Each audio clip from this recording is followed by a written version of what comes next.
오늘 설교 제목은 사적 의미와 공적 의미 이근호 목사입니다. 하나님 말씀은 히브리서 4장 14절에서 16절입니다. 그러므로 우리에게 큰 대제사장이 계시니 승천하신 이 곧 하나님의 아들 예수시라. 우리가 믿는 도리를 굳게 잡을지어다. 우리에게 있는 대제사장은 우리의 연약함을 동정하지 못하실 이가 아니요 모든 일에 우리와 똑같이 시험을 받으신 이로되 죄는 없으시니라. 그러므로 우리는 긍휼하심을 받고 때를 따라 돕는 은혜를 얻기 위하여 은혜의 보좌 앞에 담대히 나아갈 것이니라. 아멘. 우리 앞에 대제사장이 있으면 상대적으로 나의 있음은 의미가 없습니다. 삭제당하는 나의 있음은 의미가 없습니다. 만약에 우리 앞에 남이 있으면 그러면 그 남보다 내가 더 중요하죠. 근데 우리 앞에 대제사장이 있다. 이 말은 대제사장이 있으면 너는 있어도 소용없다는 뜻이에요. 처음부터 나만 있었고 나는 내 위주로 살았고 내 앞에 누구든지 얼쩡거리는 것에 대해서 우리는 불쾌하게 생각하면서 살아오고 있습니다. 그래서 우리 앞에 대제사장 있는 것을 거부합니다. 감히 내가 여기 있는데 내 앞길 막지 말고 비켜줄래? 처음부터 나는 내 위주로 여기 있는 것만 믿거든. 그래서 발생된 일이 바로 오늘 본문 15절에 나옵니다. 그분은 죄가 없다고 했어요. 죄가 없는데 그분은 성천하게 되었다는 겁니다. 어느 인간도 성천한 적이 없어요. 그분 빼놓고는. 그분이 성천했다는 것은 그분이 죄가 없는데 그분이 죄가 있다고 그 사건 살해 이후에 그로 인하여 성천했다는 것은 그분은 죄가 없고 인간들은 죄가 있는 겁니다. 다시 정리하게 되면 우리는 죄가 있는 채로 사람들 사는 이 땅에 있는데 그분은 죄가 없는 분으로 성천했다는 그분은 죄가 없는 분으로 우리 앞에 있어요. 앞으로 여러분 죄 있는 나를 계속 붙잡을래요? 아니면 나를 사람들 사는 이 땅에 떠날래요? 우리 앞에 죄가 없는 분으로 계신 대제사장 속에 죄가 없는 거기에 합류한다는 것은 어떤 각오를 해야 되냐 하면은 지은 죄를 내가 인정해야 돼요. 이 세상 모든 인간이 나같은 인간들이에요. 이 세상에 예수님 빼놓고 어느 누구도 믿을 가치 없습니다. 그리고 이 세상에 예수님만이 대제사장이에요. 그런데 여기 15절 본문에 보면 이 세상에 주님께서 내 앞에 믿을 분을 그냥 나를 믿어라 이렇게 오셨던 분이 아니고 15절에 보면 우리 연약함을 체월하지 아니하는 자가 아니요가 어떤 점을 강조하기 위해서 우리 연약함을 체월하시고 이래도 되는 걸 가지고 우리 연약함을 체월하지 아니하는 자가 아니하는 자가 아니요라고 두 개나 한 것은 우리가 평소에 우리 자신을 부정하지 않는다는 그 상황을 전제로 한 거예요. 우리는 우리 자신을 부정하지 않아요. 우리는 긍정을 하는 거예요. 다시 말해서 우리는 우리 자신을 절대로 부정하지 못한다는 거예요. 그러니까 이정 부정을 연 것은 절대로 요지부동으로 네만 믿는 거 이제는 그만 믿고 네가 이정 부정으로 너를 굳세게 믿은 것처럼 이제는 이정 부정으로 찾아온 대제사장을 믿으라고 하신 거예요. 근데 그분이 이 모든 시험을 우리와 같이 예수님이 이 땅에 와서 시험을 받은 생활을 했다는 겁니다. 그렇다면 이 말은 뭐냐 하면 우리는 시험을 이겨내지를 못한 것이 이미 결론이 난 거예요. 왜냐하면 우리의 연약함을 체월하지 아니한 자가 아니요. 이 말은 이미 우리는 연약할 수밖에 없었다. 그런데 너희들은 연약한 자기 자신을 왜 그렇게 연약한데 시험을 못 이기는 연약한데 왜 그렇게 고집스럽게 자기 자신을 붙들고 있는가? 주께서 연약한 자에게 긍휼을 하심을 하지 않는 분이 아니라는 거예요. 이 말은 너희들은 연약한 것을 충분히 내가 알고 있다는 겁니다. 그러니까 연약함을 그런 소리는 하지 마라. 연약해서 말씀 못 지키겠어요. 그런 소리 좀 하지 마라. 주님께서 너를 불쌍히 여길 준비가 되어 있는 거예요. 이 말을 좀 어렵게 이야기하면 뭐냐 하면 네가 매사에 네가 원인으로 들어서지 말고 그 결과를 수긍하라는 겁니다. 이게 성도의 삶이잖아요. 결과를 그냥 받아들이면 되는 거예요. 주께서 하신 결과를 생긴 대로 주어진 대로 지어진 상황대로 받아들이는 거, 그것도 못하냐 이 말이죠. 왜 주님은 우리에게 과분한 사랑을 베푸시는가? 그것은 인간들이 그동안 누구의 말을 계속해서 내부적으로 들어왔어요. 다시 말해서 지옥불에 서서 외치는 자는 악마예요. 악마는 이미 알아요. 들통 났어요. 악마는 멸망당해서 지옥불에 영원히 가야 될 것이라는 것을 알아요. 악마는 이미 지옥불 속에서 외치는데 악마는 안 보이고 악마의 말만, 악마의 말을 듣고 사는 사람은 지옥불에 함께 있는 거예요. 이게 성도한테는, 이미 결과에 포함된 사람한테는 이 악마의 모습이 보이는 겁니다. 들려오는 것은 뉴스고 뭐고 신문이고 방송이고 언론이고 그리고 모든 TV 프로그램이 전부 다 지옥불의 악마와 함께 사는 사람들의 악마의 모습이 보이는 겁니다. 뭐 음식 만드는 프로그램에다가 뭐 운동하는 거, 살 빼는 거부터 해서 예능 프로부터 드라마부터 해가 모든 게 지옥에 서서 인간에게 사조하고 있고 계속 들려주는 그 이야기를 듣고 인간은 기계처럼 그대로 나타내 주는 겁니다. 그게 팩트예요. 이게 사실이에요.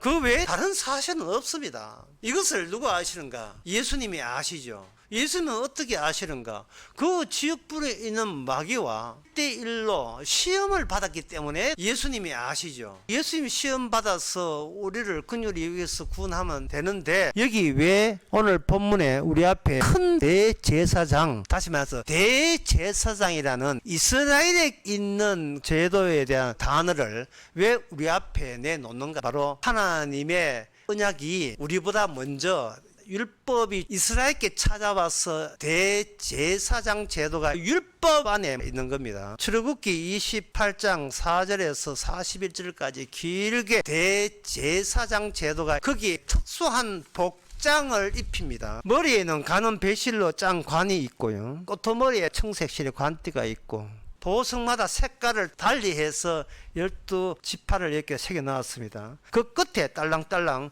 성주로 만드는 금방울들 소리 나도록 대제사장이 7월 10일 아무도 들어갈 수 없는 지성소 들어갈 때 대제사장이 살아있는 그걸 확인하기 위해서 소리가 바깥으로 들리게 하는 거예요. 하나님과 직접 만나는 천사가 있고 언약궤가 있는 곳에 단독으로 이스라엘을 대표해서 대제사장이 하나님의 거룩을 대표로 보여주는 거예요. 그러니까 하나님께서 율법으로 완전케 되는 대표적 사람을 대제사장이라고 하나님께서는 율법을 통해서 이미 이스라엘에게 준 겁니다. 그러면 그 제사장이 7월 10일 날 평소에도 제사 지냈지만 지성소 들어갈 때 제단에 소나 양과 염소를 잡고 그날은 피를 들고 전체 이스라엘에 대해서 그들이 1년 동안 무슨 짓을 했는지 일체 묻지도 않고 회개하든 안 하든 상관없이 1년치 지은 모든 죄를 언약궤 뚜껑에다 그 피를 부음으로써 한꺼번에 이스라엘의 죄가 사해지면서 거룩한 제사장 나라가 되게 하는 그런 율법으로 완전케 되는 대제사장이 하나님의 거룩을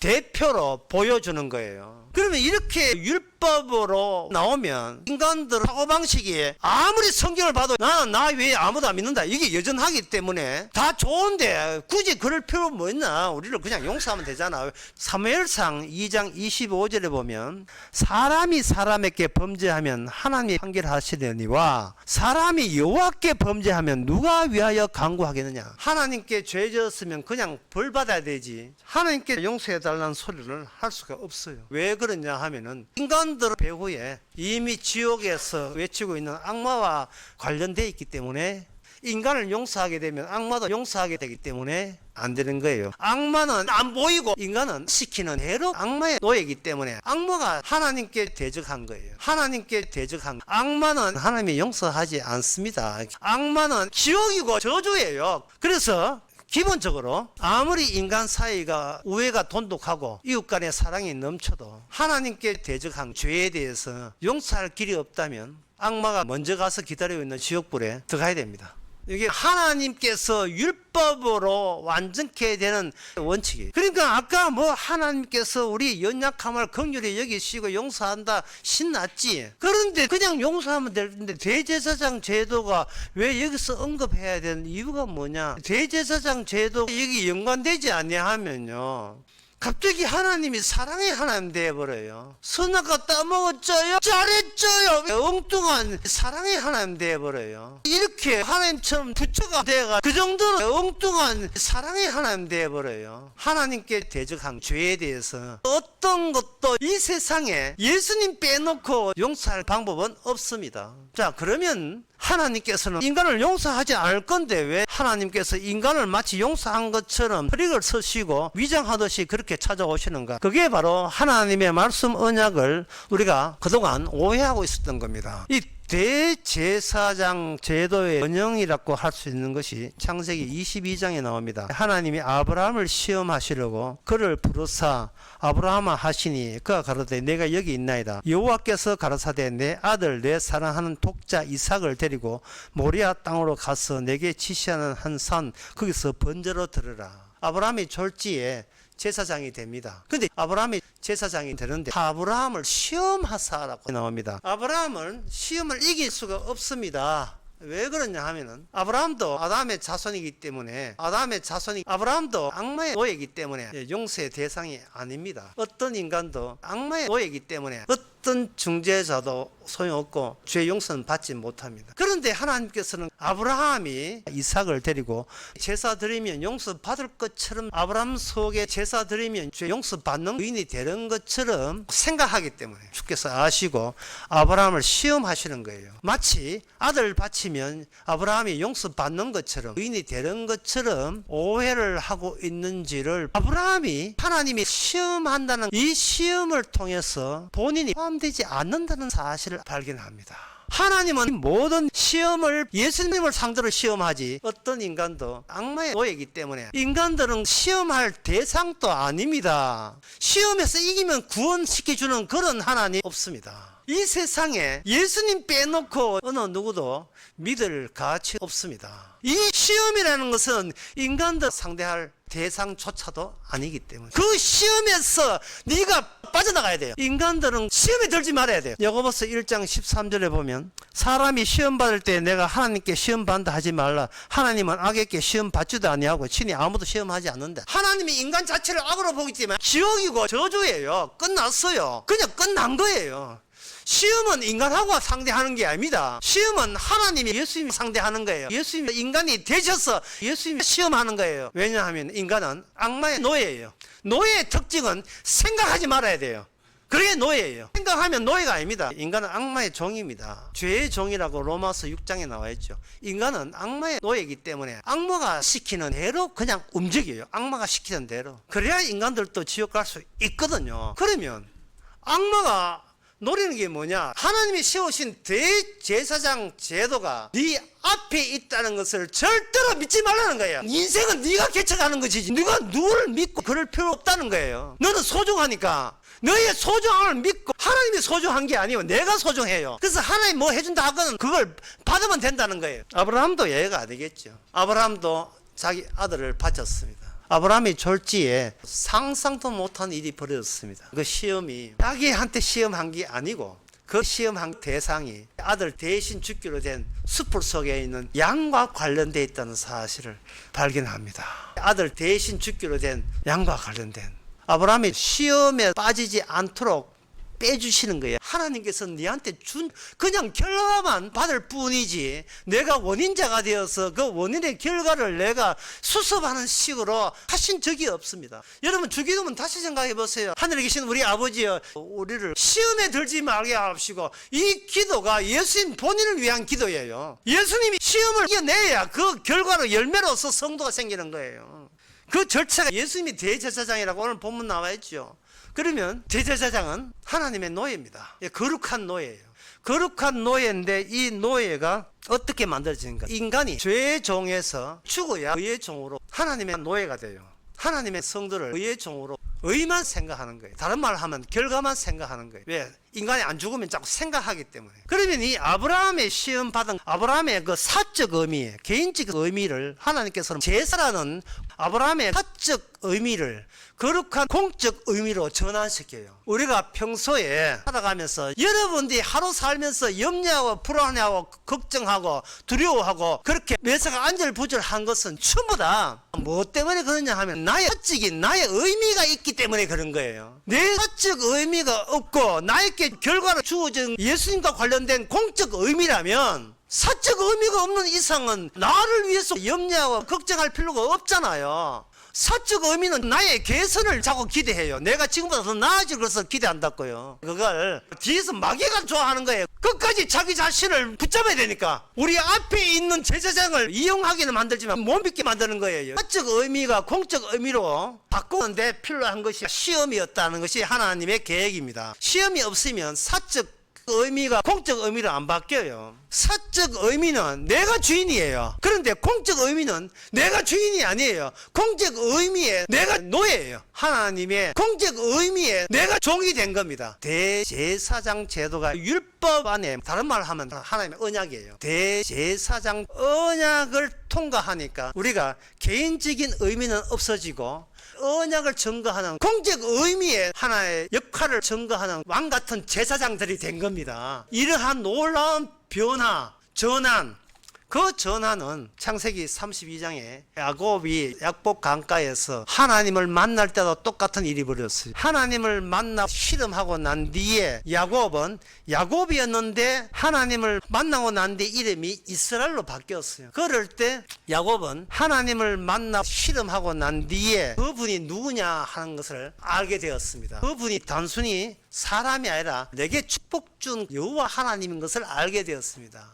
그러면 이 축복 준 여호와가 뭐냐? 출애굽기 3장 14절에 보면 여호와는 스스로 있는 하나님이라 하는데, 그러면 인간 세상의 말로 옮겨버리면 여호와는 세상에 어디에도 없는 하나님, 이 인간 세상에는 여호와는 어디에도 없는 하나님, 그걸 인간 세상의 말로 이야기하면 인간 세상에 이 한 적이 없는 하나님 이스라엘 여호와가 이 땅에 존재하면서도 인간 세상에 아무도 하지 못한 일을 한 적이 없는 분으로 취급받은 하나님, 그분이 바로 스스로 있는 세상에 없는 하나님의, 긍정적으로 말해서 스스로 있는 자, 아무것도 안 했다 부정적으로 표현했잖아요. 그걸 긍정적으로 그 누구의 도움도 필요 없는 분, 스스로 있는 여호와 하나님이에요. 이스라엘 속에 그 여호와 하나님 시험이에요.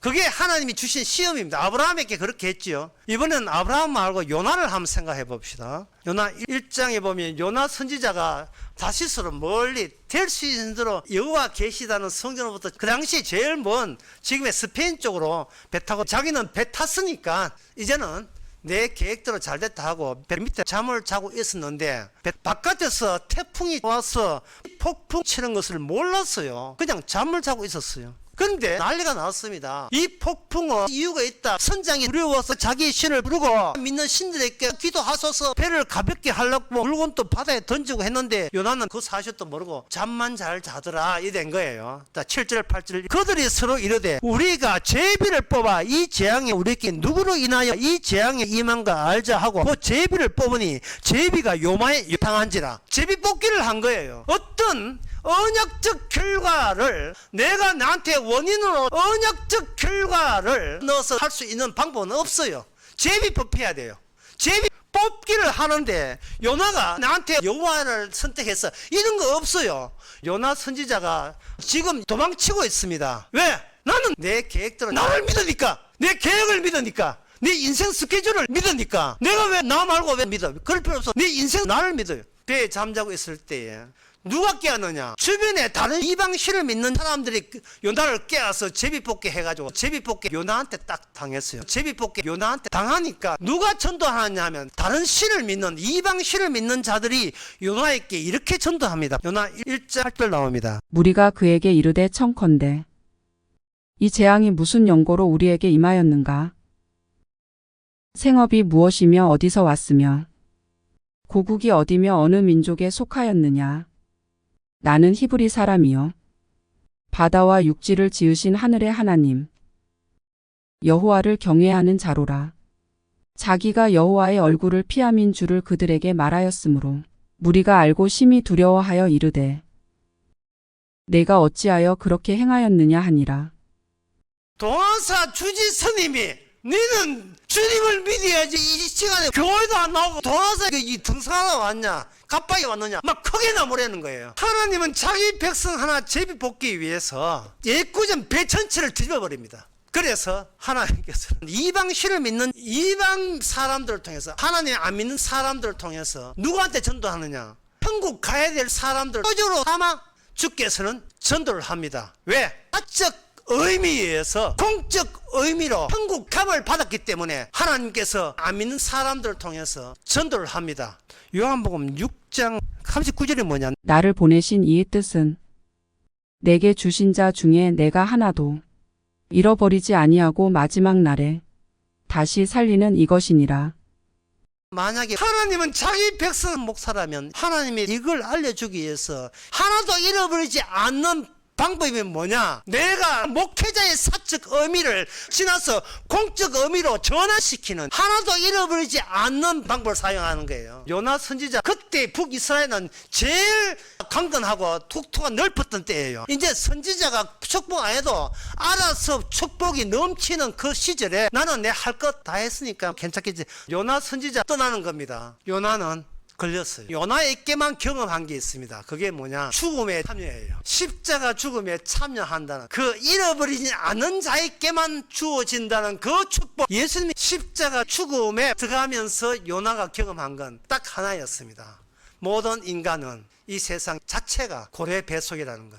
이 세상 자체가 예수님이 십자가 시험을 벗어난 적이 없다는 사실을 선지자 요나가 그걸 경험하게 됩니다. 사적 의미의 배후에는 악마가 있는 거예요. 마귀가 지옥불 속에서 사적 의미를 붙잡고 계속 외치고 있는 겁니다. 고린도 전서 1장에서는 이것을 뭐라고 하냐 하면 고린도에 있는 하나님의 교회 그리스도 예수 안에서 거룩하여지고 성도라 부르심을 입은 자들 불러내는 거예요. 제비 뽑기 하듯 불러낸 거예요. 로마서 1장 6절 너희는 그들 중에 있어 예수 그리스도의 소유로 부르심을 입은 자니라. 이 말씀이 여러분 속에서 작동하게 되면 출애굽기 19장 5절 말씀처럼 우리는 다 왕 같은 모두가 이 땅의 제사장 같은 존재입니다. 기도하겠습니다. 하나님 아버지, 저희들 상식적으로 살아왔습니다. 하나님 좋은 보이라고 간주하고 잘해주겠지라는 상식으로 살았는데 우리 자신 밖에 모르는 그 앞에 주님이 우리에게 나타났다는 이 사실이 우리에게 어떤 변화를 가져오는지를 이제는 말씀을 통해서 깨닫게 하여 주시옵소서.